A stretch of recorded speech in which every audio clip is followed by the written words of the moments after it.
क्या वाकई पश्चिमी देश भारत को उसके रक्षा हथियारों के विकल्प चुनने से रोकने के लिए खुलकर धमकियां दे रहे हैं? फ्रांस के राफेल जेट के सोर्स कोड पर विवाद, रूस के अत्याधुनिक Su-57 फाइटर जेट की डील पर छाए साए और भारत की डीआरडीओ की तकनीकी मुस्तैदी, इन सब के बीच छुपा है एक बड़ा राज। क्या भारत अपने हथियारों के भविष्य को तय करने में पूरी तरह स्वतंत्र है, या फिर पश्चिमी देशों की चालें उसे उनकी तकनीक पर निर्भर बनाए रखने की कोशिश है?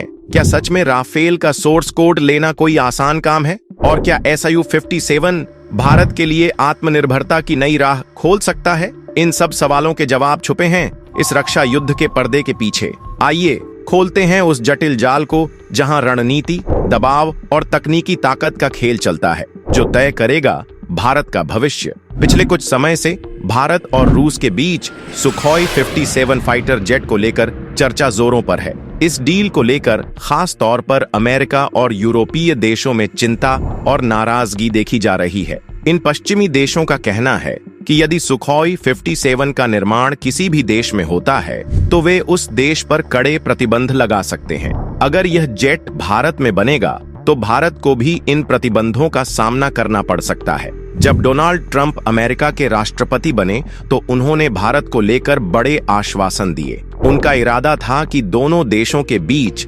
सैन्य सहयोग और हथियारों की खरीद फरोख्त को और मजबूत किया जाए। खास तौर पर उन्होंने भारत को F-35, जो 5वीं पीढ़ी का स्टील्थ फाइटर जेट है, खरीदने के लिए प्रोत्साहित किया। इस बीच F-35 के निर्माता लॉकहीड मार्टिन के सीईओ भी भारत के अधिकारियों से संपर्क में आए। फरवरी में लॉकहीड मार्टिन के प्रतिनिधि भारत के वाणिज्य मंत्री पीयूष गोयल से मिले और उन्होंने इस जेट की खूबियां और फायदे गिनाए। लेकिन भारत ने स्पष्ट किया कि वह मेक इन इंडिया पहल के तहत इस जेट को खुद भारत में बनाना चाहता है। इसके बाद भारतीय वायुसेना के प्रमुख ने भी साफ कहा कि फाइटर जेट खरीदना कोई आम सामान खरीदने जैसा नहीं है। इसे सिर्फ खरीद लेना काफी नहीं होता, बल्कि इसके लिए गहन तकनीकी समझ और कई पहलुओं पर विचार जरूरी होता है। उन्होंने यह भी कहा कि भारत तभी कोई जेट खरीदेगा जब उसकी निर्माण प्रक्रिया भारत में हो और तकनीकी ज्ञान का हस्तांतरण संभव हो,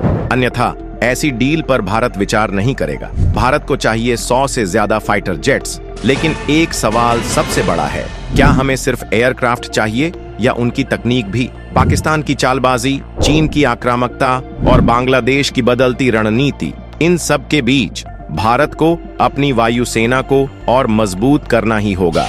यही वजह है कि भारतीय रक्षा मंत्रालय इस वक्त 100 से अधिक फाइटर जेट्स की तलाश में है। कुछ साल पहले भारत ने फ्रांस की दसॉत कंपनी से 36 राफेल फाइटर जेट्स की डील की थी, जो अब वायुसेना में शामिल हो चुके हैं। इसके अलावा भारत ने नौसेना के लिए राफेल एम के 26 यूनिट्स का ऑर्डर भी दिया है, जो साल 2030 तक भारतीय सेना की ताकत बन जाएंगे।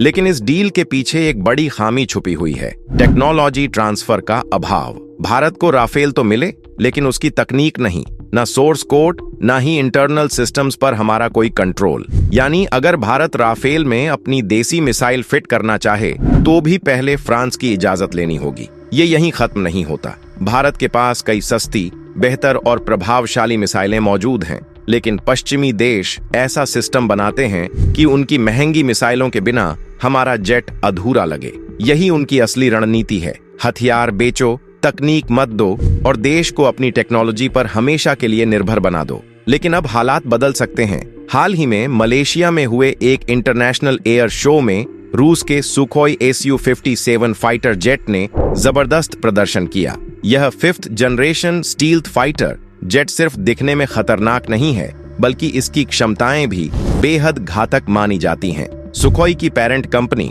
यूनाइटेड एयरक्राफ्ट कॉरपोरेशन ने खुले तौर पर कहा कि वे इस जेट के लिए ग्लोबल खरीदार ढूंढ रहे हैं और भारत उनके टॉप प्रायोरिटी में है। इसके बाद रूसी मीडिया में ये चर्चा तेज हो गई कि भारत और रूस के बीच Su-57 को लेकर एक बड़ा समझौता जल्द हो सकता है और ये डील सिर्फ खरीदारी की नहीं, बल्कि को प्रोडक्शन और टेक्नोलॉजी शेयरिंग की हो सकती है। यानी भारत सिर्फ जेट नहीं खरीदेगा, बल्कि उसे बनाना सीखेगा भी। रक्षा सौदों की दुनिया में एक जबरदस्त हलचल मच गई है। रूस ने भारत को वो ऑफर दिया है जिसकी उम्मीद शायद किसी को नहीं थी। सुखोई Su-57 रूस का अत्याधुनिक स्टील्थ फाइटर जेट अब भारत में मेक इन इंडिया के तहत बनने जा रहा है।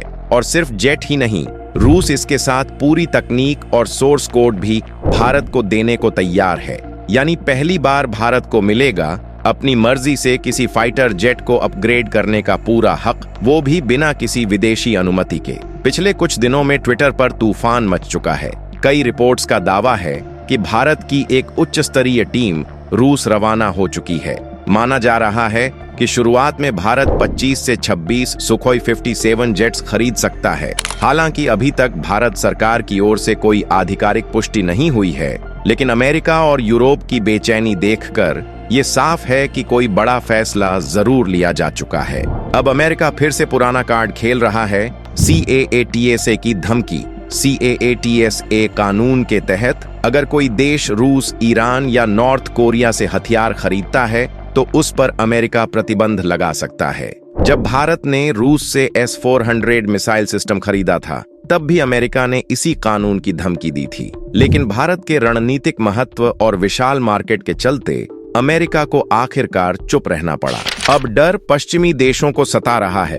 अगर भारत ने रूस के साथ मिलकर इस जेट का निर्माण शुरू कर दिया तो भारत को न सिर्फ सस्ते और आधुनिक फाइटर जेट्स मिलेंगे, बल्कि उसे तकनीक पर भी पूरा नियंत्रण मिल जाएगा। और इससे पश्चिमी देशों की हथियार इंडस्ट्री को सीधा झटका लगेगा। अब सोचिए, भारत का डिफेंस बजट कितना बड़ा है। भारत को आने वाले वर्षों में 100 से ज्यादा फाइटर जेट्स की जरूरत है। F-35 की कीमत 700 से 900 करोड़, राफेल की कीमत 800 करोड़ से ऊपर, यूरो फाइटर, टाइफून और ग्रिपेन भी बेहद महंगे हैं। अगर औसतन हर जेट की कीमत 600 करोड़ मानी जाए तो भारत का कुल खर्च 60,000 करोड़ से भी ज्यादा होगा। यानी भारत आज ग्लोबल डिफेंस मार्केट का सबसे बड़ा ग्राहक बन चुका है। और अगर यह डील रूस के साथ हो जाती है तो अमेरिका, फ्रांस, स्वीडन और ब्रिटेन जैसे देशों का अरबों डॉलर का कारोबार सीधे खतरे में पड़ जाएगा। और यही कारण है कि अब धमकियों का दौर शुरू हो चुका है। अमेरिका फिर से CAATSA का राग अलाप रहा है। यूरोपीय देश कह रहे हैं कि जो Su-57 बनाएगा उसे कोई समर्थन नहीं मिलेगा। वे तकनीक और पुर्जे देने से इनकार कर रहे हैं। लेकिन उनका डर सिर्फ एक है, कहीं भारत आत्मनिर्भर न बन जाए। अब फैसला भारत को लेना है, क्या हमें सिर्फ विदेशी हथियार चाहिए या अपनी टेक्नोलॉजी और कंट्रोल भी।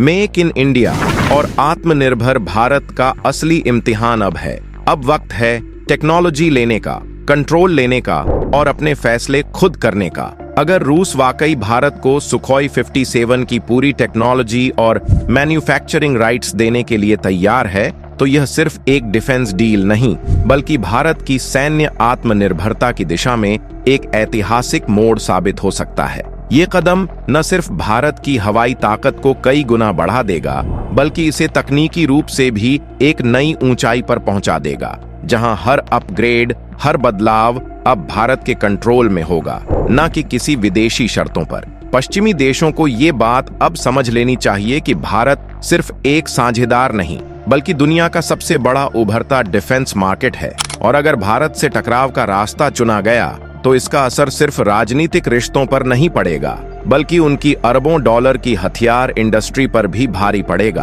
हाँ, भारत के सामने यह भी चुनौती होगी कि वो अपनी रक्षा नीति में संतुलन बनाए रखे, ना तो पूरी तरह किसी एक देश पर निर्भर हो और ना ही किसी दबाव में आकर अपने दीर्घकालिक हितों से समझौता करे।